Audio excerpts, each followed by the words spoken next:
Uma ótima tarde, senador. Tudo bem? Boa tarde, é um prazer estar aqui com vocês. Prazer é nosso, senador. Bom, o senhor defende o fim do orçamento secreto porque considera que se trata ali de dinheiro público, né, que é gasto sem transparência, sem que o povo saiba no que está sendo gasto de fato. O senhor, inclusive, usou o termo indecente para classificar esse tipo de manobra. O senhor considera que o orçamento secreto é um esquema de corrupção, talvez o maior de todos os tempos, como muitos estão dizendo? Olha, para mim, o mais importante é que orçamento público secreto é uma coisa indecente. Se é uma coisa que nós precisamos ter com o contribuinte, com os eleitores, é a transparência, é prestar contas aonde o dinheiro do povo está sendo usado, para que esse dinheiro está sendo usado, com que finalidade e por que razões ele foi destinado para aquilo e não para a educação, e não para a saúde, e não para outra necessidade. Então, o simples fato de um orçamento ser secreto, ele se torna uma aberração. Eu sempre fui contra isso, sempre serei contra isso, e eu espero que o Supremo Tribunal Federal, que está para tomar uma decisão a respeito desse orçamento secreto, o declare claramente inconstitucional, porque ele é inconstitucional, é contra a lei, ele fere o princípio da transparência. Eu não sou contra que os parlamentares todos tenham as suas emendas impositivas, todos os parlamentares já têm 19 milhões por ano, esse ano mais de 19, um pouquinho até, que podem dedicar aos seus estados, às suas bases. Mas isso não é secreto, isso é absolutamente transparente. Tem o nome de quem indicou, tem para qual cidade que vai, o que é que vai ser feito, o prefeito tem que prestar contas daquilo, demonstrar com notas fiscais, tem fiscalização do TCU, é uma coisa cristalina, faz parte da tradição da política brasileira. Agora, esse assalto aos cofres públicos, que, diga-se de passagem, é para poucos parlamentares. Eu ouvia você dizer no início da sua reportagem de hoje, um entrevistado seu, que eu já não me lembro o nome, dizia, o deputado, o senador Adriano, exatamente. Eu concordo, o Adriano, de modo geral, tudo que ele falou estava correto, mas é uma generalização que não é verdadeira, não são todos os parlamentares. Eu, por exemplo, nunca tive um centavo de orçamento secreto. Nenhum grande parte dos senadores nunca viram isso, nem tem acesso. É um conluio de uma que deixa a maioria de fora. Sim. Senador, o senhor considera que a falta de orçamento que ficou, né, evidenciada agora na transição é consequência direta desse orçamento secreto vigente no governo Bolsonaro? Veja, está previsto no próximo ano 19 bilhões para atender emendas do relator, ou RP9, ou orçamento secreto. É tudo a mesma coisa. Quer dizer, não vou dizer que com esses 19 bilhões nós resolveríamos todos os problemas do novo governo. Evidente que não, mas são 19 bilhões. Se ele está precisando de 100, ele já precisaria só de 81, não é? Perfeito, senador.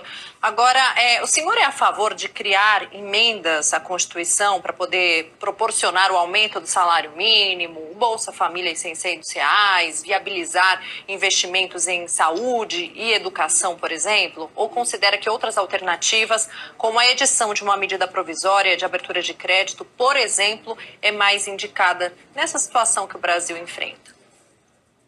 Olha, de uma forma ou de outra, seja por uma PEC, seja por uma medida provisória, ao fim e ao cabo, isso terá que ter a aprovação do Congresso Nacional. A medida provisória tem a vantagem de ter a validade imediata, mas dali a pouco ela perde a validade se não for aprovada pelo Congresso Nacional. Então, a PEC, se houver, eu acho que tem grande chance de ser aprovada.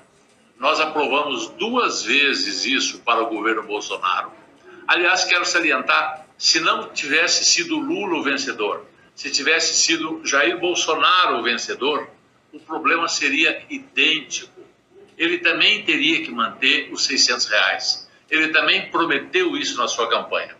E, de fato, como disse o Adriano lá no começo, é muito difícil que os parlamentares aceitem votar contra um dinheiro que está dando alimentação para crianças que estão passando fome, ou, enfim, que podem ter seus neurônios comprometidos.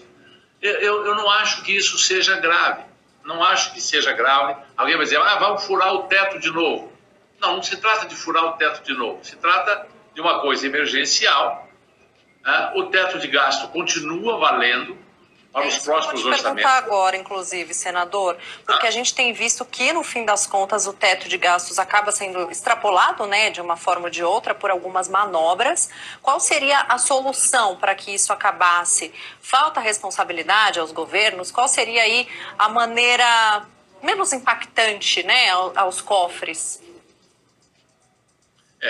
Eu acho assim, todos os governos brasileiros, todos, políticos no Brasil, de modo geral, adoram gastar. Adoram gastar. Eu me lembro que eu fui o relator do plano plurianual em 2019 do governo Bolsonaro.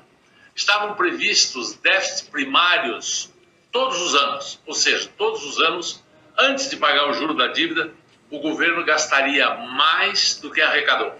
Eu discuti isso longamente com o ministro Paulo Guedes, tivemos discussões em plenário, discussões muito boas, muito técnicas, muito corretas. O governo avançou nisso, conseguiu algumas receitas extras, como privatizações, tinha planos para fazer superávit primário, parece que agora até está conseguindo nos últimos 12 meses, mas no início do governo era previsto déficit primário todos os anos. Aí está o X da questão.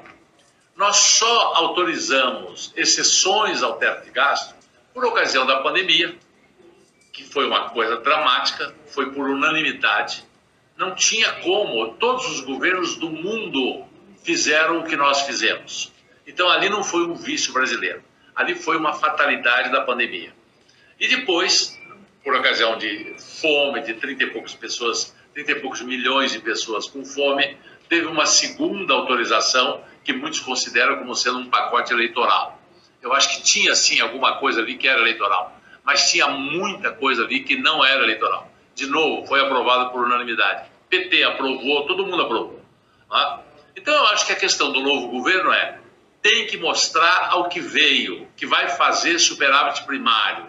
Não no primeiro dia, mas nos primeiros 6 meses ele tem que passar uma mensagem à nação. De novo, quem será o ministro da Fazenda ou da Economia? Essa é a pergunta de $1 milhão hoje. Ele já tem problemas demais, eu imagino, para criar mais um, colocando um político, colocando alguém de esquerda ali. Se eu conheço a esperteza do Lula, ele vai para um perfil técnico, ele vai para um nome de mercado, tipo Henrique Meirelles, ou outro nome equivalente, e não vai colocar lá político, como alguns estão cogitando. Tá certo, muito obrigada, senador Oriovisto Guimarães, do Podemos do Paraná. Até uma próxima, senador. Muito obrigado a vocês, até a próxima.